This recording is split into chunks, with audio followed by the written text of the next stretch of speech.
ਕੀਤਾ ਜੀ, ਆਈ ਟੈਸਟ ਕੀਤੀ, ਫਿਰ ਘਰੇ ਵੀ ਬਹੁਤ ਹੁੰਦੀ ਰਹੀ ਤੇ ਮੇਰਾ ये जानता है तुसी रोक देंगे पर वो रुके नहीं जी, किसी दे आखे नहीं रुके। ये दो पर्सन ने जो फादर साहब ਨੂੰ ਇਸ ਲਾਈਨ ਦੇ ਵਿੱਚ ਲੈ ਕੇ ਆਏ। ਇਸ ਕਈ ਵਾਰ ਬਹੁਤ ਪੁਆਇੰਟ ਉੱਠਦਾ ਕਿ ਉਹਨਾਂ ਨੇ ਕਿਵੇਂ ਸ਼ੁਰੂਆਤ ਕੀਤੀ।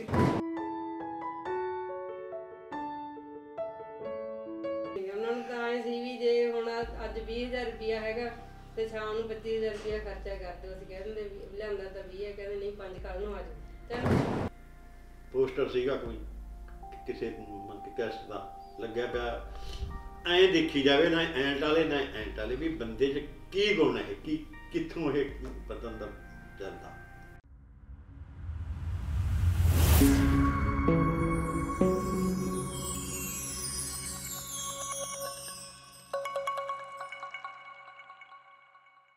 ਮੇਜਰ ਰਾਜਸਥਾਨੀ ਦਾ ਪਰਿਵਾਰ ਸਾਡੇ ਨਾਲ ਸ਼ਾਮਲ ਹੈ। ਉਹਨਾਂ ਦੇ ਬੇਟੇ ਨਵਦੀਪ ਸਿੰਘ, ਉਹਨਾਂ ਦੇ ਪਤਨੀ ਸਹਿਜਪ੍ਰੀਤ ਕੌਰ ਤੇ ਨੂੰਹ ਵਰਿੰਦਰਜੀਤ ਕੌਰ। ਇਹਨਾਂ ਦੇ ਨਾਲ ਗੱਲਬਾਤ ਕਰਦੇ ਹਾਂ ਕਿਉਂਕਿ ਨੂੰਹ ਨੂੰ ਤਾਂ ਵਿਚਾਰੀ ਨੂੰ ਨਹੀਂ ਪਤਾ ਕਿ ਮੇਜਰ ਰਾਜਸਥਾਨੀ ਕਿਹੋ ਜਿਹੇ ਕਿਰਦਾਰ ਦਾ ਮਾਲਕ ਸੀ, ਕਿਉਂਕਿ ਛੋਟੀ ਉਮਰ ਸੀ ਉਦੋਂ। ਇਹਨਾਂ ਦੀ ਮੇਰੇ ਖਿਆਲ 'ਚ ਹੋ ਸਕਦਾ ਉਦੋਂ ਬਰਥ ਵੀ ਨਾ ਹੋਇਆ ਹੋਵੇ। ਤੇ ਨਵਦੀਪ ਹੋਰਾਂ ਦੇ ਨਾਲ ਗੱਲਾਂ ਬਾਤਾਂ ਕਰਦੇ ਹਾਂ ਬਾਕੀ ਪਰਿਵਾਰ ਦੇ ਨਾਲ। ਬਈ ਸਤਿ ਸ਼੍ਰੀ ਅਕਾਲ। ਨਵਦੀਪ ਭਾਈ, ਤੁਹਾਡੇ ਡੈਡੀ ਦਾ ਬਹੁਤ ਵੱਡਾ ਨਾਮ ਸੀ, ਪਰ ਇੱਕ ਗੱਲ ਹੈ ਕਿ ਆਪਾਂ ਕਹਿ ਸਕਦੇ ਉਮਰ ਬਹੁਤ ਛੋਟੀ ਸੀ ਨਾ। ਹਾਂਜੀ। ਤੇ ਕੀ ਕੁਝ ਯਾਦ ਹੈ ਪਾਪਾ ਦਾ? ਕਾਫੀ ਛੋਟੀ ਉਮਰ ਸੀ ਮੇਰੀ, ਤਾਂ ਗੱਲਾਂ ਬਹੁਤੀਆਂ ਤਾਂ ਯਾਦ ਨਹੀਂ, ਪਰ ਮੈਨੂੰ ਫਿਰ ਵੀ ਮਾਨਵੀਰੀ ਹੋਣੀ ਜਦੋਂ ਵੀ ਆਉਂਦੇ ਮੈਨੂੰ ਦੱਸਦੇ ਸੀ ਇੱਦਾਂ ਇੱਦਾਂ ਹੁੰਦਾ ਸੀ। ਤਾਂ ਫਿਰ ਉਹ ਜਿਹੜੀ ਮੈਮਰੀ ਉਹ ਰੀਕ੍ਰੀਏਟ ਹੋ ਜਾਂਦੀ ਇੱਕ ਤਰ੍ਹਾਂ ਦੀ। ਜਿਵੇਂ ਕਈ ਵਾਰ ਰਾਤ ਨੂੰ ਜਦੋਂ ਹੋਣੀ, ਜਿਵੇਂ ਨਾਨਕੇ ਮੇਰੇ ਰਾਜਸਥਾਨ ਦੇ ਨੇ, ਤਾਂ ਰਾਤ ਨੂੰ ਜੋ 10 ਵਜੇ ਉਹਨਾਂ ਜੀ ਕੀਤਾ ਵੀ ਨਾਨਕੇ ਜਾਣਾ, ਮੈਨੂੰ ਇਕੱਲੇ ਨੂੰ ਚੁੱਕ ਕੇ 10 ਵਜੇ ਰਾਜਸਥਾਨ ਲੈ ਜਾਣਾ ਇੱਥੋਂ ਰਾਮਪੁਰੇ ਤੋਂ। ਇੱਦਾਂ ਦੀਆਂ ਗੱਲਾਂ ਜਿਵੇਂ ਜੋ ਉਹਨਾਂ ਨੂੰ ਚੰਗਾ ਲੱਗਦਾ ਸੀ। ਬਾਕੀ ਜਦੋਂ ਮੈਨੂੰ ਜਿੰਨੀ ਕੁ ਗੱਲ ਯਾਦ ਆ, ਜਦੋਂ ਮੇਰਾ ਜਨਮ ਹੋਇਆ ਸੀਗਾ ਤੇ ਘਰ ਦੇ ਹਾਲਾਤ ਕੁਛ ਇੰਨੇ ਚੰਗੇ ਨਹੀਂ ਸੀ। 1 ਸਾਲ ਬਾਅਦ ਸਿਸਟਰ ਦਾ ਜਦੋਂ ਹੋਇਆ ਜਨਮ, ਉਦੋਂ ਮੈਨੂੰ ਲੱਗਦਾ ਕਿ ਨੀਅਰ ਅਬਾਊਟ 3 ਗੱਡੀਆਂ ਘਰੇ ਸੀ। ਤਾਂ ਉਹ 1 ਸਾਲ ਦੇ ਵਿੱਚ 1 ਦੌਰ ਇਹੋ ਜਿਹਾ ਚੱਲਿਆ, ਸਾਰਾ ਕੁਛ ਉਹਨਾਂ ਦੇ ਪੱਚ ਗਿਆ। ਬਾਕੀ ਉਹਨਾਂ ਦੀ ਆਪਦੀ ਮਿਹਨਤ ਸੀ। ਤਾਂ ਉਹ ਗੱਲਾਂ ਜਦੋਂ ਮਿਹਨਤ ਨਾਲ ਮਤਲਬ ਲੱਕ ਸੀ ਉਹ ਬੰਦੇ, ਲੱਕ ਕਹਿ ਸਕਦੇ ਆ ਜੀ। ਹੁਣ ਇਹ ਤਾਂ ਮਿਹਨਤ ਬਹੁਤ ਕਰਦੇ, ਮਿਹਨਤ ਤਾਂ ਸਾਰੀ ਕਰਦੇ ਆ। ਹਾਂ, ਲੱਕ ਸੀਗਾ ਜੋ ਆਪਾਂ ਕਹਿ ਸਕਦੇ ਆ ਕਿ ਪਰਮਾਤਮਾ ਨੇ ਕਹਿੰਦੇ ਨੇ ਵੀ ਜਿਹੜੇ ਬੰਦੇ ਦੀ ਬਾਂਹ ਫੜ ਲਈ ਪਾਰ ਲੱਗ ਜਾਂਦਾ। ਪਰ ਉਹੀ ਗੱਲ ਆ ਕਿ ਉਹੋ ਜਿਹੇ ਬੰਦੇ ਦੀ ਉਮਰ ਘੱਟ ਹੁੰਦੀ ਆ। ਆਪਾਂ ਅਕਸਰ ਇਹ ਗੱਲਾਂ ਸੁਣਦੇ ਆ। ਉਦੋਂ ਦਾ ਲੱਕ ਕਹਿ ਲਓ ਜਾਂ ਬਾਕੀ ਉਹਨਾਂ ਦੇ ਰੱਬੋਂ ਮਿਹਰ ਸੀ ਜਿਵੇਂ ਵੀ। ਫਿਰ ਕੁਛ ਵੀ ਬਹੁਤਾ ਯਾਦ ਨਹੀਂ ਹੋਣਾ ਹੈ ਨਾ? ਨਹੀਂ, ਐ ਤਾਂ ਜਿਵੇਂ ਹੁਣ ਇੱਕ ਤਾਂ ਉਦੋਂ ਮੋਬਾਈਲ ਨਹੀਂ ਸੀ। ਹੁਣ ਤਾਂ ਜੇ ਮੋਬਾਈਲ ਸਾਹਮਣੇ ਪਹਿਲਾਂ ਫੋਟੋ ਕਰਦਾ 100 ਮੈਮਰੀ ਹੁੰਦੀ ਆ, ਉਸ ਤਰ੍ਹਾਂ ਦਾ ਨਹੀਂ। ਪਹਿਲਾਂ ਦੂਜੇ VCR ਵਾਲੀਆਂ ਹੁੰਦੀਆਂ ਸੀ ਜਾਂ ਕੈਮਰੇ ਦੂਜੇ ਹੁੰਦੇ ਸੀ। ਬਹੁਤ ਘੱਟ ਸਨੈਪਸ ਨੇ ਸਾਡੀਆਂ ਇਕੱਠਿਆਂ ਦੀਆਂ ਹੈਗੀਆਂ, ਬਹੁਤ ਘੱਟ ਨੇ, ਪਰ ਉਹ ਦੇਖ ਕੇ ਉਹਨਾਂ ਨੂੰ ਸਮਝ ਆਉਂਦੀ ਹੈ ਵੀ ਹਾਂ ਇੱਦਾਂ ਦਾ ਮਾਹੌਲ ਸੀ। ਹੁਣ ਜਦੋਂ ਪੰਜਾਬ ਦੇ ਵਿੱਚ ਤੁਸੀਂ ਵਿਚਰਦੇ ਹੋ ਕਿਤੇ ਵੀ, ਨਵਦੀਪ ਸਿੰਘ ਪੁੱਤਰ ਤਾਂ ਬਥੇਰੇ ਹੋਣਗੇ। ਹਾਂਜੀ। ਪਰ ਮੇਜਰ ਰਾਜਸਥਾਨੀ ਦਾ ਮੁੰਡਾ ਤਾਂ ਇੱਕੋ ਹੀ ਹੈ ਨਾ? ਹਾਂਜੀ। ਕਿੰਨਾ ਕਮਾਨ ਹੁੰਦਾ? ਮੈਂ ਪੂਰੇ ਇੰਡੀਆ ਦੇ ਵਿੱਚ ਬਹੁਤ ਦੂਰ ਦੂਰ ਤੱਕ ਮੰਨ ਲਓ ਕਿਤੇ ਵੀ ਮੈਂ ਅਗਰ ਘੁੰਮਣ ਜਾਂਦਾ ਜਾਂ ਕਿਤੇ ਵੀ ਜਾਣਾ, ਕਦੇ ਕੋਈ ਪ੍ਰੋਬਲਮ ਕ੍ਰੀਏਟ ਹੋ ਗਈ, ਮੈਨੂੰ ਕਦੇ ਵੀ ਕਿਸੇ ਨੂੰ ਫੋਨ ਕਰਨ ਦੀ ਜ਼ਰੂਰਤ ਨਹੀਂ ਆਉਣੀ। ਅਗਰ ਮੈਂ ਕਿਸੇ ਵੀ ਬੰਦੇ ਨਾਲ ਵਿਚਾਰ ਸਾਂਝੇ ਕਰਨਾ ਕਿ ਇੱਦਾਂ ਇੱਦਾਂ ਮੈਂ ਰਾਮਪੁਰੇ ਦਾ ਰਹਿਣ ਵਾਲਾ ਤੇ ਫਾਦਰ ਸਾਹਿਬ ਬਾਰੇ ਗੱਲ ਕਰਦਾ, ਬੜੇ ਖੁਸ਼ ਹੋ ਕੇ ਮਿਲਦੇ ਨੇ। ਤਾਂ ਜਿਵੇਂ ਮੇਰੀ ਏਜੰਸੀ ਹੈ ਬਜਾਜ ਦੀ, ਬਜਾਜ ਬਾਈਕਸ ਦੀ, ਉੱਥੇ ਸ਼ੋਰੂਮ ਦੀ ਐਂਟਰੀ 'ਤੇ ਉਹਨਾਂ ਦੀ ਵੱਡੀ ਫੋਟੋ ਲੱਗੀ ਹੁੰਦੀ ਆ। ਕਈ ਬੰਦੇ ਨੋਰਮਲ ਜਿਵੇਂ ਨੋਰਮਲ ਸ਼ੋਰੂਮ ਦੇ ਵਿੱਚ ਵਾਕ ਇਨ ਹੁੰਦੀ ਆ, ਕਸਟਮਰ ਆਉਂਦਾ ਦੇਖਣ ਕਰਨ ਆਉਂਦੇ ਆ। ਕਈ ਤਾਂ ਜਦੋਂ ਉਹਨਾਂ ਨੂੰ ਪਤਾ ਲੱਗਦਾ ਕਿ ਹਾਂ ਉਹਨਾਂ ਦੇ ਬੇਟੇ ਨੇ, ਉਹ ਘੰਟਾ ਘੰਟਾ ਬਹਿ ਕੇ ਆਉਂਦੇ ਨੇ। ਨਹੀਂ ਵੀ ਵਹੀਕਲ ਲੈ ਕੇ ਆਉਣਾ ਤਾਂ ਵੀ ਲੈ ਜਾਂਦੇ ਨੇ। ਉਹ ਫਿਰ ਮੈਨੂੰ ਫੋਨ ਕਰਦੇ ਨੇ ਸ਼ਾਮ ਨੂੰ ਜਾ ਕੇ, ਆਪਦੇ ਗੁਆਂਢੀ ਨਾਲ ਗੱਲ ਕਰਾਉਂਦੇ ਨੇ ਕਿ ਅਸੀਂ ਰਾਜਸਥਾਨੀ ਦੇ ਬੇਟੇ ਕੋਲੋਂ ਬਾਈਕ ਲੈ ਕੇ ਆਏ ਹਾਂ। ਦੂਰੋਂ ਦੂਰੋਂ ਜਿਵੇਂ ਆਪਣਾ ਏਰੀਆ ਤਾਂ 80 ਕਿਲੋਮੀਟਰ ਦਾ ਰਾਮਪੁਰੇ ਦਾ, ਜੋ ਮੇਰੀ ਏਜੰਸੀ ਨੂੰ ਪੈਂਦਾ। ਫਿਰੋਜ਼ਪੁਰ ਤੱਕ, ਗੰਗਾਨਗਰ ਤੱਕ ਲੋਕ ਮੇਰੇ ਤੋਂ ਇੱਥੋਂ ਬਾਈਕ ਲੈ ਕੇ ਗਏ ਨੇ। ਇੱਕ ਬਸ ਉਹਨਾਂ ਨੂੰ ਮਾਣ ਹੁੰਦਾ ਕਿ ਹਾਂ ਅਸੀਂ ਉਹਨਾਂ ਨੂੰ ਮਿਲਣਾ। ਉਹ ਮੈਨੂੰ ਮਿਲਦੇ ਨੇ, ਆਉਂਦੇ ਨੇ, ਬਹੁਤ ਖੁਸ਼ ਹੋ ਕੇ ਮਿਲਦੇ ਨੇ। ਫਿਰ ਉਹ ਗੱਲਾਂ ਦੱਸਦੇ ਨੇ ਕਿ ਸਾਡੇ ਪਿੰਡ ਤੁਹਾਡੇ ਫਾਦਰ ਸਾਹਿਬ ਆਏ ਸੀ।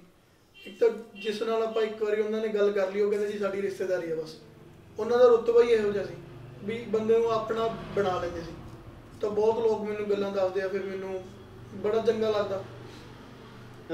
ਤੁਸੀਂ ਸੋਚਿਆ ਨਹੀਂ ਵੀ ਗਾਇਕੀ ਵਾਲੇ ਪਾਸੇ ਆ ਜਾਈਏ? ਕਿਉਂਕਿ ਇਹ ਹੁੰਦਾ ਹੈਗਾ ਸਟਾਰਡਮ ਵੀ ਘਰੇ ਸੀਗਾ ਤੇ ਸਿਸਟਮ ਵੀ ਸਾਰਾ ਸੀਗਾ। ਐਕਚੁਅਲੀ ਅਗਰ ਉਹਨਾਂ ਨਾਲ ਥੋੜਾ ਜ਼ਿਆਦਾ ਟਾਈਮ ਮੈਂ ਸਪੈਂਡ ਕਰਦਾ, ਹੋ ਸਕਦਾ ਮੈਂ ਇਸ ਲਾਈਨ ਦੇ ਵਿੱਚ ਆ ਜਾਂਦਾ। ਤਾਂ ਉਹਨਾਂ ਨਾਲ ਇੰਨਾ ਟਾਈਮ ਸਪੈਂਡ ਕਰਨ ਦਾ ਆਪਾਂ ਨੂੰ ਟਾਈਮ ਨਹੀਂ ਮਿਲਿਆ।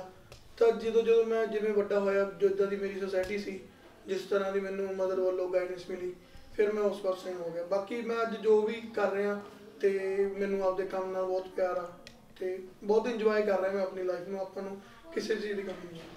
ਉਹ ਲੋਕ ਜਿਹੜੇ ਕਿਸੇ ਵਕਤ ਮੇਜਰ ਰਾਜਸਥਾਨੀ ਹੋਰਾਂ ਨੇ, ਤੁਹਾਡੇ ਪਿਤਾ ਜੀ ਹੋਰਾਂ ਨੇ ਸਟੈਂਡ ਕੀਤੇ, ਜਾਂ ਬੜੀ ਵਧੀਆ ਨੇੜਤਾ ਰਹੀ ਹੋਊਗਾ, ਕੋਈ ਜੋ ਸਟਾਰਡਮ ਹੁੰਦਾ ਬਥੇਰੇ ਲੋਕ ਤੁਹਾਡੇ ਨੇੜੇ ਹੁੰਦੇ ਤੇ ਉਹ ਬਾਅਦ ਦੇ ਵਿੱਚ ਵਰਤਦੇ। ਕਿੰਨੇ ਕੁ ਲੋਕ ਹੈ ਮਿਊਜ਼ਿਕ ਇੰਡਸਟਰੀ ਦੇ ਜਿਹੜੇ ਹੁਣ ਵੀ ਤੁਹਾਡੇ ਪਰਿਵਾਰ ਦੇ ਵਿੱਚ ਪਰਿਵਾਰ ਵਾਂਗੂ ਹੀ ਆਉਂਦੇ?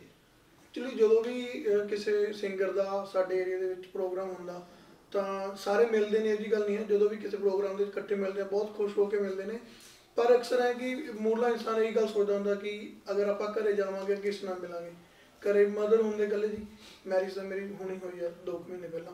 ਤਾਂ ਜਿਹੜਾ ਮੇਲ ਜੋਲ ਹੁੰਦਾ ਜੀ ਉਹ ਬੰਦੇ ਨਾਲ ਹੀ ਹੁੰਦਾ। ਤਾਂ ਜਦੋਂ ਵੀ ਆਉਂਦੇ ਆ ਤਾਂ ਮੈਨੂੰ ਇਸ ਗੱਲ ਦਾ ਜ਼ਰੂਰ ਜ਼ਿਕਰ ਕਰਦੇ ਨੇ ਕਿ ਤੂੰ ਪਹਿਲਾਂ ਛੋਟਾ ਸੀ, ਹੁਣ ਤੂੰ ਵੱਡਾ ਹੋ ਗਿਆ, ਹੁਣ ਅਸੀਂ ਤੇਰੇ ਕੋਲ ਜ਼ਰੂਰ ਆਇਆ ਕਰਾਂਗੇ। ਉਹ ਫਾਦਰ ਸਾਹਿਬ ਨੂੰ ਜੋ ਕਿ ਮੇਰੇ ਵਿੱਚ ਦੇਖਦੇ ਨੇ ਤੇ ਗੱਲਾਂ ਸਾਂਝੀਆਂ ਕਰਦੇ ਨੇ ਫਿਰ ਮੇਰੇ ਨਾਲ। ਤੇ ਸਤਿ ਸ਼੍ਰੀ ਅਕਾਲ ਭੈਣ ਜੀ, ਤੁਹਾਡਾ ਵਿਆਹ ਕਦੋਂ ਕੁ ਹੋਇਆ ਸੀਗਾ? ਵਿਆਹ ਤਾਂ ਕਾਫੀ ਸਾਲ ਹੋ ਗਏ ਜੀ। 1986। 1986। ਹਾਂਜੀ। ਕਿੰਨੇ ਕੁ ਸੀ ਉਦੋਂ ਤੁਸੀਂ? ਅਸੀਂ ਸੀਗੇ ਜੀ 16 ਸਾਲ ਚ। ਮਤਲਬ ਸਮਝਦੇ ਸੀ ਕਾਫੀ। ਤੇ 1984 ਦਾ ਉਹ ਦੌਰ ਸੀ ਮਾੜਾ, ਉਦੋਂ ਬਾਅਦ 86 ਦੇ ਵਿੱਚ ਤੁਹਾਡਾ ਵਿਆਹ ਹੋ ਜਾਂਦਾ। ਹਾਂਜੀ। ਪਿੰਡ ਹੀ ਸੀ ਉਦੋਂ ਰਹਿੰਦੇ? ਹਾਂਜੀ, ਪਿੰਡ ਰਹਿੰਦੇ। ਤੇ ਬਾਈ ਜੀ ਗਾਉਂਦੇ ਕਦੋਂ ਕੁ ਸੀਗੇ? ਉਦੋਂ ਗਾਉਂਦੇ ਹੁੰਦੇ ਸੀ ਜਾਂ ਬਾਅਦ ਚ ਬੈਠੇ ਬੈਠੇ? ਉਦੋਂ ਤਾਂ ਖੇਤੀ ਕਰਦੇ ਸੀ ਜੀ। ਅੱਛਾ। ਹਾਂਜੀ, ਖੇਤੀ ਕਰਦੇ ਗਾਉਣ ਕਿਵੇਂ ਲੱਗੇ? ਹੁਣ ਤਾਂ ਵੈਸੇ ਖੈਰ ਆਪਣਾ ਜੱਟਾਂ ਦਾ ਹੁੰਦਾ ਵੀ ਤਾਂ ਬਸ ਜੀ ਇਹਨਾਂ ਨੂੰ ਸ਼ੌਂਕ ਸੀ ਸ਼ੁਰੂ ਤੋਂ ਗਾਇਕੀ ਦਾ। ਤੇ ਬਸ ਉਦੋਂ ਵੀ ਇਹ 3 ਭਾਈ ਇਕੱਠੇ ਸੀ, ਅਸੀਂ ਉੱਥੇ ਰਹਿੰਦੇ ਸੀ ਬੁੱਟਰੀ ਪੰਜ ਕੇ ਗਏ, ਸਾਡਾ ਪਿੰਡ ਸੀ। ਤੇ ਉਦੋਂ ਫਿਰ ਇਹ ਖੇਤੀਬਾੜੀ ਕਰਦੇ ਸੀ, ਬਹੁਤ ਜ਼ਿਆਦਾ ਕੰਮ ਸੀ ਖੇਤੀਬਾੜੀ ਦਾ ਸਾਡੇ ਘਰ ਚ ਉਸ ਟਾਈਮ। ਬਲਦਾਂ ਨਾਲ ਵੀ ਖੇਤੀ ਕਰਦੇ ਰਹੇ? ਹਾਂਜੀ, ਬਲਦਾਂ ਨਾਲ ਵੀ ਕਰਦੇ ਰਹੇ। ਫਿਰ ਬਾਅਦ ਚ ਟਰੈਕਟਰ ਵੀ ਲਿਆ, ਬਹੁਤ ਸਾਰਾ। ਜਿਵੇਂ ਇੱਧਰ ਪਿੰਡਾਂ 'ਚ ਹੁੰਦਾ ਸੀ, ਪੰਜਾਬ ਦੇ ਪਿੰਡਾਂ 'ਚ ਵੀ ਰੋਟੀ ਲੈ ਕੇ ਜਾਂਦੇ, ਤੁਸੀਂ ਵੀ ਜਾਂਦੇ ਹੁੰਦੇ? ਹਾਂਜੀ, ਬਹੁਤ ਲੈ ਕੇ। ਕਦੇ ਆਏ ਹੋਇਆ ਸੀਗਾ ਵੀ ਤੁਸੀਂ ਰੋਟੀ ਲੈ ਕੇ ਜਾਂਦੇ ਹੋ ਤੇ ਬਾਈ ਜੀ ਗਾਈ ਜਾਂਦੇ ਹੁਣ ਤੇ ਬਲਦਾਂ ਦੇ ਪਿੱਛੇ ਫਿਰਦੇ? ਨਹੀਂ ਜੀ, ਐਂ ਤਾਂ ਨਹੀਂ, ਘਰ ਹੀ ਗਾਉਂਦੇ ਹੁੰਦੇ ਸੀ। ਐਂ ਤਾਂ ਖੇਤ ਵੀ ਗਾ ਗੁ ਲੈਂਦੇ ਸੀ, ਐਂ ਨਹੀਂ ਜੀ। ਅਸੀਂ ਜਾਂਦੇ ਰਹੇ ਰੋਟੀ ਲੈ ਕੇ, ਤਾਂ ਬਹੁਤ ਗਏ ਆ, ਬਹੁਤ ਕੰਮ ਕੀਤਾ ਜੀ ਖੇਤੀਬਾੜੀ ਦਾ। ਸੀ ਸਹੀ। ਹਾਂਜੀ। ਤੇ ਫਿਰ ਜਦੋਂ ਉਹਨਾਂ ਨੇ ਪਹਿਲੀ ਕੈਸਟ ਕੀਤੀ ਆ, ਉਹ ਤਾਂ ਪਿੰਡ ਹੀ ਰਹਿੰਦੇ ਸੀ? ਹਾਂਜੀ, ਉਦੋਂ ਪਿੰਡ ਹੀ ਰਹਿੰਦੇ ਸੀ ਜੀ। ਇਹ ਬੱਚੇ ਬਾਅਦ ਚ ਹੋਏ? ਹਾਂਜੀ, ਇਹ ਬੱਚੇ ਤਾਂ ਬਹੁਤ ਦੇਰ ਬਾਅਦ ਹੋਏ ਸੀ। 29 ਸਾਲ, ਇਹ 7ਵੇਂ ਸਾਲ ਚ 7 ਸਾਲ ਹੋ ਗਏ ਸੀ ਸਾਡੇ ਵਿਆਹ ਨੂੰ ਜੀ। ਅੱਛਾ। ਹਾਂਜੀ। ਤੇ ਉਦੋਂ ਤਾਂ ਅਸੀਂ ਉੱਥੇ ਪਿੰਡ ਰਹਿੰਦੇ ਸੀ, ਤਾਂ ਉਦੋਂ ਇਹ ਗਾਉਂਦੇ ਸੀ ਜੀ। ਤੇ ਸਾਡੇ ਭਣੋਈਆ ਜੀ, ਸਾਡੇ ਜੀਜਾ ਜੀ, ਉੱਥੇ ਰਾਜਸਥਾਨ ਚ ਲੈ ਕੇ ਗਏ ਸੀ। ਕੋਈ ਜਿਹਨਾਂ ਕੋਲੇ ਵੱਡੀ ਗੱਡੀ ਸੀ, ਟਰੱਕ ਚਲਾਉਂਦੇ ਜੋ, ਤੇ ਉਹਨਾਂ ਦੇ ਨਾਲ ਗਏ ਸੀ ਮੀਤ ਸੇਖਾ, ਦੋਨੇ ਗਏ ਸੀ ਸਾਡੇ ਕੋਲੇ। ਇਹ ਰਾਤ ਨੂੰ ਰਹੇ ਬਹੁਤ ਤੇ ਗਾਉਣ ਲੱਗ ਗਏ। ਉਹ ਦੱਸਣ ਲੱਗੇ, ਗੱਲਾਂ ਚੱਲ ਪਈਆਂ, ਬਹੁਤ ਬੈਠੇ ਰਹੇ ਹਨੇਰੇ ਤੀਕਰ। ਉਹ ਕਹਿੰਦੇ ਜੇ ਤੁਸੀਂ ਗਾਉਣੇ ਆ ਤਾਂ ਵੀ ਮੈਂ ਗੀਤ ਲਿਖਦਾ, ਵੀ ਮੈਨੂੰ ਲਿਖਣ ਦਾ ਸ਼ੌਂਕ ਹੈ। ਉਹ ਮੀਤ ਦੇ ਸੇਖੇ ਵਾਲੇ ਦੇ ਨਾਨਕੇ ਸੀ ਜੀ, ਮਹਿਰੋ ਪਿੰਡ ਮੋਗੇ ਕੋਲੇ। ਮੇਰੀਆਂ ਭੈਣਾਂ ਸੀ ਉੱਥੇ 2 ਵੱਡੀਆਂ, ਸਾਥੋਂ ਮੇਰੇ। ਤੇ ਉਹ ਗਏ ਸੀ ਜੀ ਸਾਡੇ ਕੋਲ। ਬਸ ਉੱਥੋਂ ਫਿਰ ਕੰਮ ਚੱਲਿਆ ਜੋ, ਕਹਿੰਦੇ ਤੁਸੀਂ ਚੱਲੋ ਤੇ ਮੈਂ ਤੁਹਾਡੇ ਪਿੱਛੇ ਹੀ ਆਇਆ ਜੀ। ਅੱਛਾ, ਤੁਸੀਂ ਮੈਨੂੰ ਐਂ ਦੱਸੋ ਵੀ ਉਹਨਾਂ ਨੇ ਤਾਂ ਐਂ ਕਹਿਤਾ, ਤੁਸੀਂ ਕੀ ਕਿਹਾ? ਸੱਚੀ ਗੱਲ ਦੱਸਿਓ, ਵੀ ਯਾਰ ਸਲਾਹ ਤਾਂ ਬੰਦਾ ਕਰਦਾ ਹੀ ਹੈ। ਨਹੀਂ ਜੀ, ਅਸੀਂ ਤਾਂ ਨਹੀਂ ਕੁਝ ਕਿਹਾ। ਨਹੀਂ, ਉਹ ਕਹਿੰਦਾ ਹੋਊਗਾ ਜੀ ਵੀ ਵਧੀਆ ਕੰਮ ਚੱਲਦਾ ਹੈਗਾ ਵੀ। ਨਹੀਂ ਜੀ, ਉਦੋਂ ਇੰਨਾ ਥੋੜਾ ਜਿਹਾ ਪਤਾ ਨਹੀਂ ਸੀ ਜੀ। ਕੁਛ ਤਾਂ ਉਮਰ ਛੋਟੀ ਸੀ, ਕੁਛ ਪਰਿਵਾਰ ਸੀ, ਪਰਿਵਾਰ ਬਹੁਤ ਰੋਕਦਾ ਸੀ ਜੀ। ਸਾਰੇ ਕਹਿੰਦੇ ਸੀ ਵੀ ਨਹੀਂ ਇਹ ਕੰਮ। ਜਿਹੜੀ ਸਾਡੀ ਮਾਤਾ ਜੀ ਸੀ ਮੇਰੀ, ਉਹ ਵੀ ਕਹਿੰਦੇ ਸੀ ਵੀ ਅਸੀਂ ਤਾਂ ਖੇਤੀਬਾੜੀ ਕਰਦੇ ਨੂੰ ਦੇਖਿਆ ਤੇ ਖੇਤੀਬਾੜੀ ਕਰੋ, ਵੀ ਬਹੁਤ ਪਰਿਵਾਰ ਗੁੱਸੇ ਹੋਇਆ। ਹਾਂਜੀ। ਪਰ ਉਹ ਕਹਿੰਦੇ ਵੀ ਇੱਕ ਵਾਰੀ ਤਾਂ ਕੰਮ ਕਰਾਂਗੇ। ਫਿਰ ਸਾਡੇ ਮਾਸੜ ਜੀ ਸੀ ਜੀ, ਭਰਪੂਰ ਸਿੰਘ, ਦੌਲਤਪੁਰ ਲੁਧਿਆਣੇ ਕੋਲੇ। ਬਸ ਫਿਰ ਉਹਨਾਂ ਨੇ ਇਹੋ ਜਿਹਾ ਕੰਮ ਉਹਨਾਂ ਨੇ ਕੀਤਾ ਜੀ, ਆਏ ਕੈਸਟ ਕੀਤੀ। ਫਿਰ ਘਰੇ ਵੀ ਬਹੁਤ ਹੁੰਦੀ ਰਹੀ ਤੇ ਮੇਰਾ ਜੇ ਜਾਂਦਾ ਤੁਸੀਂ ਰੋਕਦੇ ਨਹੀਂ, ਪਰ ਉਹ ਰੁਕੇ ਨਹੀਂ ਜੀ, ਕਿਸੇ ਦੇ ਆਖੇ ਨਹੀਂ ਰੁਕੇ, ਬਹੁਤ ਰੋਕਦਾ ਸੀ ਪਰਿਵਾਰ ਸਾਡਾ। ਇਹੀ 2 ਪਰਸਨ ਨੇ ਜੋ ਫਾਦਰ ਸਾਹਿਬ ਨੂੰ ਇਸ ਲਾਈਨ ਦੇ ਵਿੱਚ ਲੈ ਕੇ ਆਏ। ਇਸ ਕਈ ਵਾਰ ਬਹੁਤ ਪੁਆਇੰਟ ਉੱਠਦਾ ਕਿ ਉਹਨਾਂ ਨੇ ਕਿਵੇਂ ਸ਼ੁਰੂਆਤ ਕੀਤੀ। ਜੋ ਆਪਾਂ ਗੱਲ ਕਰਦੇ ਹਾਂ ਕਿ ਮਿਊਜ਼ਿਕ ਵਾਲਾ ਤੇ ਸਾਡੇ ਮਾਸਟਰ ਜੀ ਨੇ ਦੌਲੋ ਪਿੰਡ ਦੇ, ਉਹਨਾਂ ਦੀ ਖਿੱਚ ਕਰਕੇ ਉਹੀ ਘਰੋਂ ਗਾਲਾਂ ਵੀ ਉਹਨਾਂ ਨੇ ਲਿੱਤੀਆਂ, ਪੈਸੇ ਵੀ ਉਹਨਾਂ ਨੇ ਇਕੱਠੇ ਕੀਤੇ ਸੀ, ਕੁਛ ਆਪਦਾ ਹੀ ਵੇਚ ਵੱਟ ਕੇ। ਪਹਿਲੀ ਕੈਸਟ ਜਦੋਂ ਹੋਈ ਆ, ਉਹ ਦੋਨਾਂ ਦੀ ਬਦੌਲਤ ਹੀ ਜੋ ਹੈ ਫਾਦਰ ਸਾਹਿਬ ਨੂੰ ਸਪੋਰਟ ਉਹਨਾਂ ਦੋਨਾਂ ਬੰਦਿਆਂ ਦੀ ਸੀ ਸਟਾਰਟਿੰਗ ਦੇ ਵਿੱਚ। ਸ਼ੁਰੂ ਕੰਮ ਉਹਨਾਂ ਨੇ ਕੀਤਾ ਸੀ। ਅੱਛਾ ਜੀ। ਬਸ ਉਸ ਤੋਂ ਬਾਅਦ ਫਿਰ ਗਏ ਜਦੋਂ ਕੈਸਟ ਆ ਗਈ ਜੀ, ਇੱਧਰ ਭਦੌੜ ਆ ਗਏ ਸੀ ਅਸੀਂ, ਬੋਪਰ ਆਏ ਜੇ ਸੰਤ ਬੋਪਰ ਆਏ। ਅਸੀਂ ਉਹਨਾਂ ਕੋਲ ਰਹੇ 4 ਸਾਲ ਜੀ। ਫਿਰ ਉੱਥੇ ਵੀ ਵਧੀਆ ਕੰਮ ਚੱਲਿਆ, ਇਹ ਨਾਲ ਸੀਗੇ ਮਾਣ ਲੱਗੇ ਸਾਰੇ ਜਾਂਦੇ ਸੀ। ਫਿਰ ਜਦੋਂ ਸਾਡੀ ਗੁੜੀਆ ਦਾ ਜਨਮ ਹੋਇਆ ਜੀ, ਨਵੀਂ ਦਾ ਜਨਮ ਦਾ ਭਦੌੜ ਦਾ। ਨਵੀਂ ਦਾ ਜਨਮ ਹੋ ਗਿਆ ਜੀ ਉੱਥੇ ਭਦੌੜ। ਹਾਂਜੀ।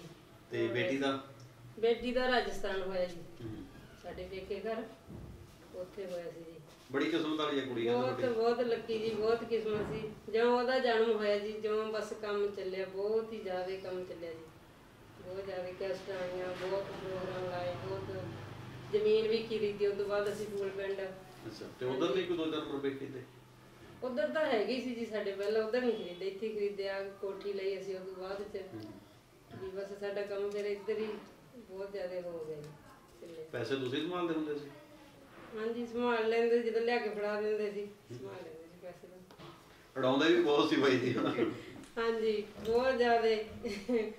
ਆਏ ਨਹੀਂ ਉਹਨਾਂ ਨੂੰ ਤਾਂ ਆਏ ਸੀ ਵੀ ਜੇ ਹੁਣ ਅੱਜ 20,000 ਰੁਪਇਆ ਹੈਗਾ ਤੇ ਸ਼ਾਮ ਨੂੰ 25,000 ਰੁਪਇਆ ਖਰਚਾ ਕਰ ਦਿਓ। ਅਸੀਂ ਕਹਿ ਦਿੰਦੇ ਵੀ ਲਿਆਂਦਾ ਤਾਂ 20 ਹੈ, ਕਹਿੰਦੇ ਨਹੀਂ 5 ਕੱਲ ਨੂੰ ਆ ਜਾਓ, ਚਾਹੇ ਨਾ ਹੀ ਆਉਣਾ ਹੋਵੇ। ਬਸ ਉਹਨਾਂ ਦੀ ਇਹ ਤਿਆਰੀ ਸੀ ਵੀ 5 ਕੱਲ ਨੂੰ ਆ ਜਾਓ, ਲਾ ਦਿਓ, ਕੋਈ ਨਹੀਂ।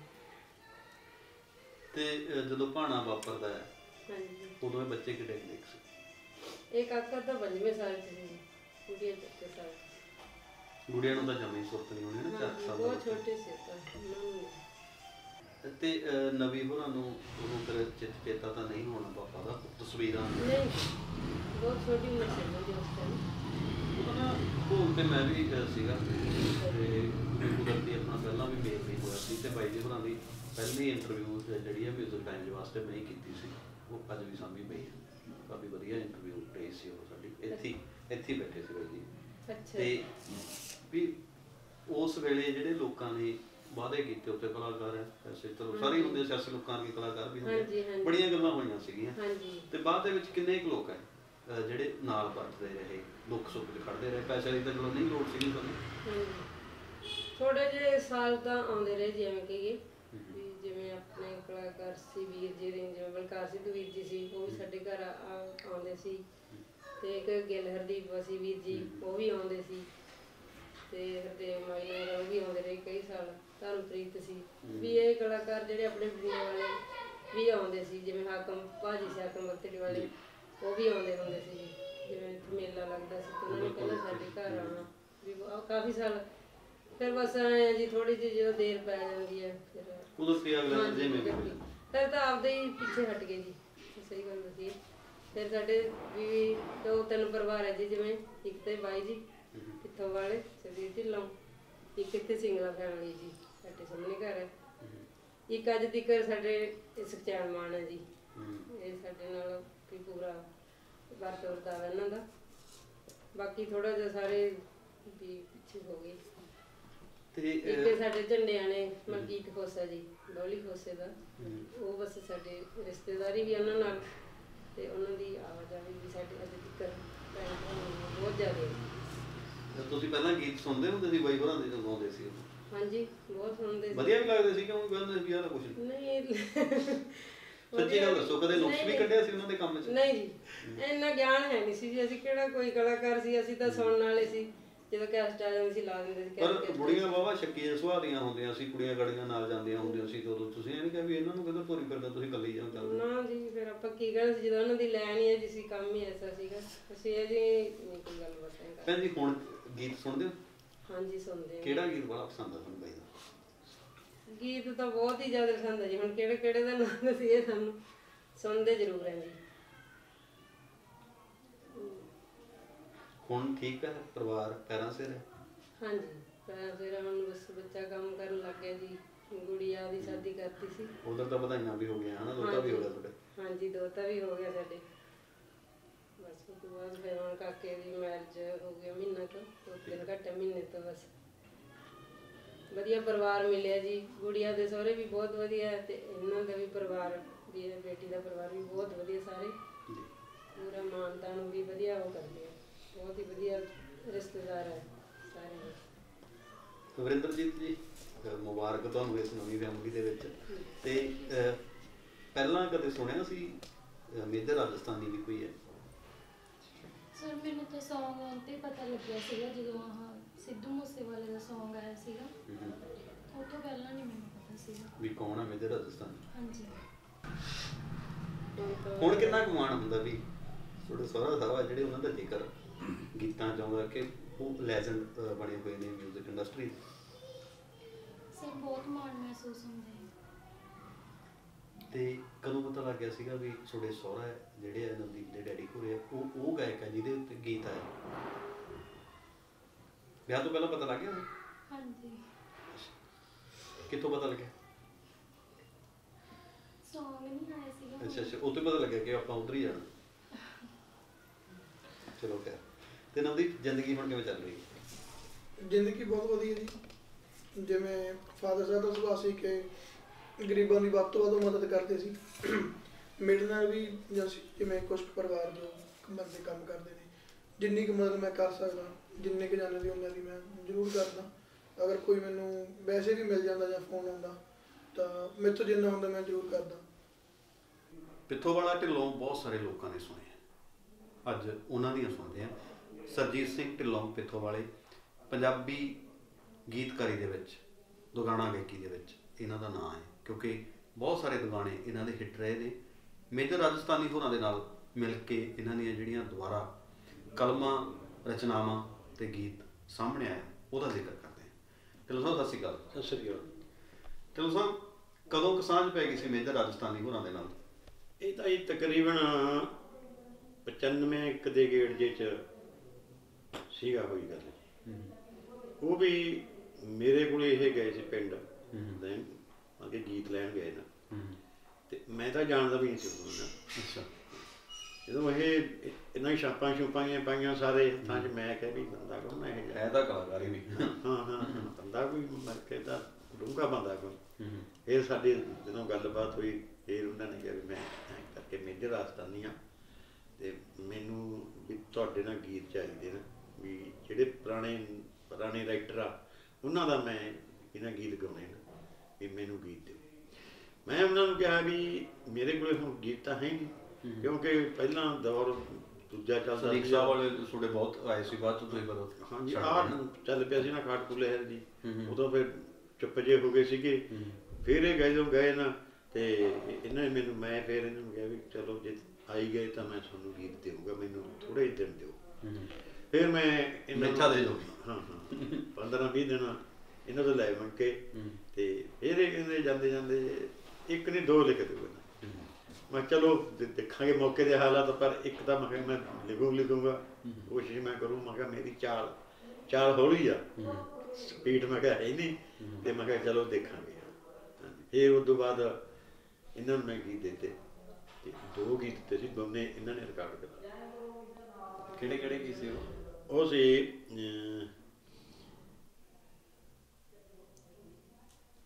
ਸਾਉਣ ਮਹੀਨੇ ਪਿਆਰ ਜਾਗਦਾ ਚੜ੍ਹਦਾ ਰੰਗ ਜਵਾਨੀ ਨੂੰ,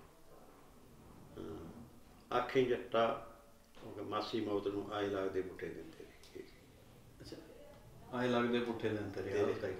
ਢਿੱਲੋਂ ਸਾਹਿਬ, ਇੱਕ ਗੀਤਕਾਰ ਦਾ ਇੱਕ ਗਾਇਕ ਨਾਲ ਰਿਸ਼ਤਾ ਉਹ ਤਾਂ ਚਲੋ ਵੱਖਰਾ ਹੁੰਦਾ ਹੈ ਨਾ, ਤੁਸੀਂ ਮਿਲੇ, ਪਰ ਤੁਹਾਡੀ ਪਰਿਵਾਰਕ ਸਾਂਝ ਹੈ। ਹੁਣ ਆਪਾਂ ਪਰਿਵਾਰ ਨਾਲ ਵੀ ਗੱਲ ਕੀਤੀ, ਉਹ ਵੀ ਦੱਸਦੇ ਆ। ਹਾਂਜੀ, ਕਿੰਨੀ ਕੁ ਨੇੜਤਾ ਸੀ? ਨੇੜਤਾ ਤਾਂ ਜੀ ਮੈਂ ਇਹਨੇ ਆਪਦੇ ਭਾਈਆਂ ਨੂੰ ਇੰਨੀ ਗੱਲ ਹੀ ਕਹੀ ਸੀ, ਉਹ ਫੀਲ ਕਰਦੇ ਸੀ ਵੀ ਤੂੰ ਰਾਮਪੁਰੇ ਬੈਠਾ ਇਕੱਲਾ, ਅਸੀਂ ਉੱਧਰ ਬੈਠੇ ਹਾਂ ਰਾਜਸਥਾਨ 'ਚ, ਵੀ ਇਕੱਲੇ ਦਾ ਕੀ ਆ। ਉਹਨੇ ਮਤਲਬ ਕਿ ਮੇਜਰ ਨੇ ਐਂ ਕਹਿਤਾ ਸੀ ਵੀ ਮੇਰਾ ਭਾਈ ਇੱਕ ਹੁਣ ਇੱਥੇ ਹੈਗਾ ਹੋਗਾ, ਸਰਜੀਤ ਸਿੰਘ ਢਿੱਲੋਂ, ਵੀ ਮੇਰਾ ਭਾਈ ਆ, ਕੋਈ ਗੱਲ ਨਹੀਂ, ਇਕੱਲਾ ਨਹੀਂ ਮੈਂ। ਇੰਨੀ ਮਤਲਬ ਕਿ ਨੇੜਤਾ ਹੀ ਹੋ ਗਈ ਸੀ। ਹੁਣ ਵੀ ਪਰਿਵਾਰ ਮੈਨੂੰ ਬਹੁਤ ਹੀ ਨੇੜੇ ਸਮਝਦਾ। ਤੇ ਗੀਤਾਂ ਦੀ ਗੱਲ ਹੋ ਗਈ, ਉਹਨਾਂ ਦੇ ਸੁਭਾਅ, ਉਹਦੇ ਸੁਭਾਅ ਦੇ ਬਾਰੇ ਬੜੀ ਚਰਚਾ ਚੱਲਦੀ ਹੈ ਕਿ ਮੇਜਰ ਰਾਜਸਥਾਨੀ ਬੜਾ ਲੱਠਾ ਬੰਦਾ ਸੀ, ਆਪਾਂ ਜੇ ਮਲਵਈ ਭਾਸ਼ਾ 'ਚ ਕਹੀਏ ਤਾਂ। ਕਿੰਨੀ ਕੁ ਇਹੋ ਜਿਹੀ ਗੱਲ ਹੁੰਦੀ ਥੋੜੀ? ਜੇ ਗੱਲ ਕਰੀਏ ਤਾਂ ਅਤਕਥਨੀ ਹੋਊ ਗੱਲ, ਪਰ ਇੰਨਾ ਸੁਭਾਅ ਦਾ ਚੰਗਾ ਬੰਦਾ ਹੋਣਾ ਹੀ ਮੁਸ਼ਕਲ। ਮੇਰਾ ਖਿਆਲ ਹੈ ਵੀ ਉਹਨਾਂ ਸਾਧੂਆਂ ਵਾਲਾ ਰੂਪ ਸੀ, ਜੇ ਉਹ ਕੋਈ ਗੱਲ ਕੱਢ ਦਿੰਦਾ ਜ਼ਬਾਨ 'ਚ ਉਹਦੀ ਪੂਰੀ ਹੁੰਦੀ ਸੀ। ਉਹਨੇ ਸ਼ਮਾ ਲਵਲੀ ਸੀ ਇਹਨਾਂ ਨਾਲ ਗਾਉਂਦੀ, ਉਹਨੂੰ ਕਿਹਾ ਵੀ ਕੁੜੀਏ ਤੂੰ ਕਾਮਯਾਬ ਹੋਏਗੀ। ਅੱਛਾ, ਉਹ ਕਾਮਯਾਬ। ਅਮਰਤਾ ਬਿਰਕ ਨੂੰ ਕਿਹਾ ਕਾਮਯਾਬ, ਉਹ ਵੀ ਕਾਮਯਾਬ। ਇਸ ਕਰਕੇ ਕੋਈ ਕੋਈ ਕੁਦਰਤ ਕਰਨੀ ਬਸ ਉਹਨਾਂ ਨੂੰ ਨਾ ਬੋਲ ਹੀ ਸਹੀ ਹੋਵੇ, ਕੋਈ ਉਹਦੇ ਦਿਲ 'ਚ ਨਹੀਂ ਸੀ ਰੱਖਦਾ, ਨਾ ਕੋਈ ਪੈਸੇ ਦਾ ਉਹਨੂੰ ਮਾਣ, ਨਾ ਗਰੀਬਾਂ ਦੀ ਸਹਾਇਤਾ ਕਰਦਾ। ਜੇ ਕਿਸੇ ਦਾ ਵਿਆਹ ਹੋਣਾ, ਖੰਡ ਦਬਾ ਦੇਣੀ, ਪੀਪਾ ਘਿਓ ਦਾ ਐਂ ਜੀ ਖਾਣਾ, ਕਿਸੇ ਨੂੰ ਛੂਟ ਦੇ ਦੇਣੇ। ਕਿਹੜਾ ਹੀ ਸਾਧੂ ਆ ਗਿਆ ਇੱਥੇ ਫਿਰਦਾ ਫਿਰਦਾ, ਇੱਥੇ ਸੀ ਬੈਠੇ ਆ ਤੇ ਆ ਕੇ ਬਹਿ ਗਿਆ। ਤੇ ਇਹਨਾਂ ਨੇ ਬੋਲੇ, ਮੇਜਰ ਨੇ ਵੀ ਕਿਵੇਂ ਬਾਬੇ ਦੱਸੋ? ਕਹਿੰਦੇ ਕਾਰ ਲੈਣੀ ਆ। ਸਾਲ ਕਹਿੰਦਾ ਮੇਜਰ ਝਾਕੇ ਵੀ ਕਾਰ ਮੇਰੇ ਕੰਨੀ ਵੀ ਝਾਕਿਆ। ਮੈਂ ਕਿਹਾ ਇਹਦੇ ਨਾਲ ਨੰਗੇ ਪੈਰ ਨਾ, ਮੈਂ ਕਿਹਾ ਮੇਜਰਾ ਜੋੜੇ ਮੰਗਦਾ ਜੁੱਤੀ, ਕਾਰ ਹੀ ਆ ਬਸ ਇਹਨੂੰ ਤਾਂ।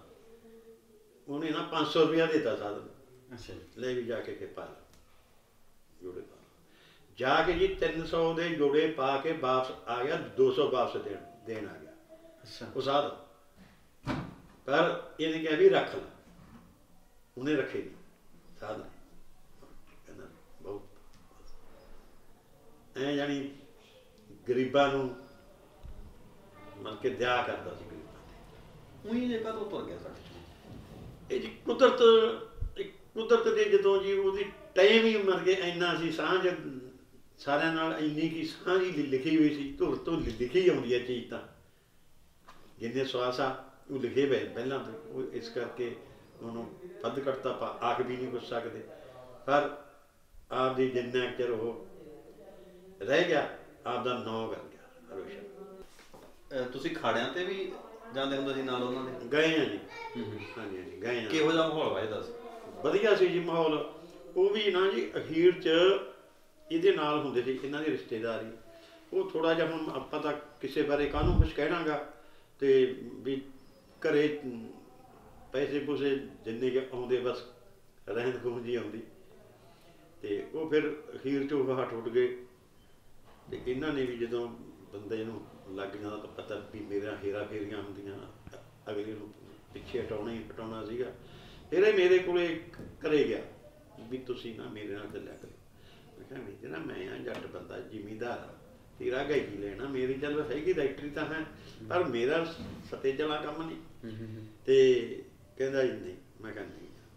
ਫਿਰ ਮੇਰੀ ਫੈਮਿਲੀ ਨੂੰ, ਮੇਰੀ ਭੈਣ ਹੁੰਦੀ ਸੀ ਜੀ ਉਹ ਸੁਰਗਵਾਸ ਹੋ ਗਈ, ਉਹਨੂੰ ਕਿਹਾ ਤੇ ਮੇਰੇ ਘਰ ਵਾਲੀ ਵੀ ਮੈਨੂੰ ਦਿਓ ਇਹਨੂੰ ਇੰਨਾ ਹੈ। ਫਿਰ ਮੈਨੂੰ ਕਹਿੰਦੀ ਵੀ ਤੂੰ ਘਰੇ ਵੀ ਵਿਹਲਾ ਜਾ ਬਿਆ ਕਰ। ਮੈਂ ਜੀ ਨਾਲ ਜਾਣ ਲੱਗ ਗਿਆ। ਸਾਡਾ ਥੋੜ੍ਹਾ ਤੇਰੀ ਸਾਂਝ ਰਿਹਾ ਜੀ, ਬਸ ਰੱਬ ਨੇ ਸਾਥੋਂ ਹੀਰਾ ਖੋਲਿਆ। ਸਹੀ। ਵੱਡਾ ਘਾਟਾ ਇੱਕ ਮਿਊਜ਼ਿਕ ਇੰਡਸਟਰੀ ਨੂੰ ਨਾ, ਵੱਖਰੀ ਜੀ ਚੀਜ਼ ਸੀ ਬੰਦੇ ਕੋਲ। ਬਿਲਕੁਲ ਜੀ, ਵੱਖਰੀ ਜੀ। ਹੰਸਰਾਜ ਹੰਸ ਆਇਆ ਕਿਰਾਂ ਤੇ ਉਹਦੀ ਨਾ ਇਹਦੀ ਫੋਟੋ ਜਿਵੇਂ ਲੱਗੀ ਪਈ ਆ, ਪੋਸਟਰ ਸੀਗਾ ਕੋਈ ਕਿਸੇ ਕੈਸਟ ਦਾ ਲੱਗਿਆ ਪਿਆ। ਐਂ ਦੇਖੀ ਜਾਵੇ ਨਾ ਐਂਟ ਵਾਲੇ ਨਾ ਐਂਟ ਵਾਲੇ, ਵੀ ਬੰਦੇ 'ਚ ਕੀ ਗੁਣ ਹੈ, ਕੀ ਕਿੱਥੋਂ ਇਹ ਪਤੰਦਰ ਚੱਲਦਾ ਗਾਉਂਦਾ ਸੋ। ਉਹ ਵੀ ਬਸ ਗਿਫਟ ਗਾਉਡੀ ਸੀ ਇਹਨੂੰ ਜੀ ਗਾਇਕੀ ਦਾ ਤਾਂ। ਸਹੀ। ਕੋਈ ਸੁਰ ਨਹੀਂ ਜਾਣਦਾ ਸੀ, ਕੱਕ ਨਾ ਸਾਜ਼ ਨਾ ਕੁਝ। ਇਹ ਗੱਲ ਤਾਂ ਮੈਂ ਵੀ ਪੁੱਛੀ ਸੀ ਹਾਂਜੀ ਉਦੋਂ। ਹਾਂਜੀ ਮੈਂ ਬਾਈ ਜੀ ਵੀ ਤੁਸੀਂ ਕਹਿੰਦੇ ਹੋ ਸਿੱਖੇ ਨਹੀਂ ਤੇ ਇੰਨੇ ਹਿੱਟੋਂ, ਮੈਂ ਕਿਵੇਂ? ਕਹਿੰਦਾ ਮੈਂ ਗਾਉਣ ਲੱਗ ਜਾਂਦਾ, ਆਪੇ ਸਾਜ਼ ਲਾ ਦਿੰਦੇ ਨਾਲ ਮੇਰੀ। ਪਰ ਗੱਲ ਸਹੀ ਵੀ ਸੀ ਕਿਸੇ ਸਹੀ ਗੱਲ, ਸਹੀ ਬੜਾ ਸਿੱਧ ਪੱਧਰਾ ਬੰਦਾ ਸੀ। ਬਿਲਕੁਲ ਜੀ, ਬਿਲਕੁਲ ਬਿਲਕੁਲ ਬਿਲਕੁਲ। ਬਸ ਜਦੋਂ ਵੀ ਵਿਹਲਾ ਟਾਈਮ ਹੋਣਾ ਤਾਂ ਮੇਰੇ ਕੋਲੇ ਜਾਂਦਾ ਕਿੱਥੋਂ, ਕਦੋਂ ਵੀ ਬਸ ਵਿਹਲਾ ਹੋਣਾ ਉਹਦੀ ਆ ਪੜਦਾ ਮੇਰੇ ਕੋਲ। ਉੱਥੇ ਹੀ ਬਸ ਮੋਟਰ ਤੇ ਬੈਠੇ ਰਹੇ, ਨਹਾਈ ਜਾਣਾ, ਬੱਚੇ ਨੂੰ ਨਾਲ ਲੈ ਜਾਣਾ, ਨਹਾਈ ਜਾਣਾ ਲੱਗੀ ਤੇ। ਔਰ ਇਨਸਾਨ ਇਹ ਜਿਹਾ ਮਿਲਣਾ ਔਖਾ। ਇਨਸਾਨ ਤਾਂ ਹੋਰ ਵੀ ਹੋਣਗੇ, ਕੋਈ ਮਤਲਬ ਕਿ ਕਿਸੇ ਟਾਈਪ ਦਾ, ਕੋਈ ਕਿਸੇ ਦਾ, ਕਿਸੇ ਨੂੰ ਹਿਊਮਾ, ਕਿਸੇ ਨੂੰ ਲਾਲਚਾ, ਕਿਸੇ ਨੂੰ ਕੁਝ। ਪਰ ਇਹ ਬੰਦੇ 'ਚ ਇਹੋ ਜਿਹੀਆਂ ਚੀਜ਼ਾਂ ਹੈ ਨਹੀਂ ਸੀ। ਗੁਣਾਂ ਦੀ ਮਤਲਬ ਕਿ ਗੁਥਲੀ ਸੀ। ਬੰਦੇ ਨੂੰ ਪਰਵਾਹ ਨਹੀਂ ਸੀ, ਪੈਸੇ ਨਾਲ ਨਹੀਂ ਸੀ ਪਿਆਰ ਜੰਮੀ ਨਾ। ਸਜਿੰਦੇ ਹੁੰਦੇ ਸਾਰਿਆਂ ਨੂੰ ਕੁਛ ਰੱਖਣਾ। ਮੈਨੂੰ ਕਹਿ ਦਿੰਦਾ ਇਹਨਾਂ ਨੂੰ ਕਰਦਿਆ ਕਰ ਕੁਛ, ਕੋਈ ਗੱਲ ਨਹੀਂ ਬਾਬਿਓ। ਐਂ ਵੀ ਕਹਿੰਦਾ ਮੈਨੂੰ ਬਾਬਿਓ, ਪੱਟ ਲੱਗੀ ਹੁੰਦੀ ਉਦੋਂ ਬਸ ਹਾਂ ਖੁਸ਼ ਮਿਜਾਜ ਬੰਦਾ ਹਾਂ। ਤੋ ਸਭ ਬਹੁਤ ਮਿਹਰਬਾਨੀ ਤੁਹਾਡੀ, ਬੜੀਆਂ ਗੱਲਾਂ ਤੁਸੀਂ ਦੱਸੀਆਂ ਤੇ ਕਿਸੇ ਦਿਨ ਫੇਰ ਗਾਹਾਂ ਵੀ ਗੱਲ ਛੇੜਾਂਗੇ। ਬਹੁਤ ਧੰਨਵਾਦ ਤੁਹਾਡਾ। Thank you sir.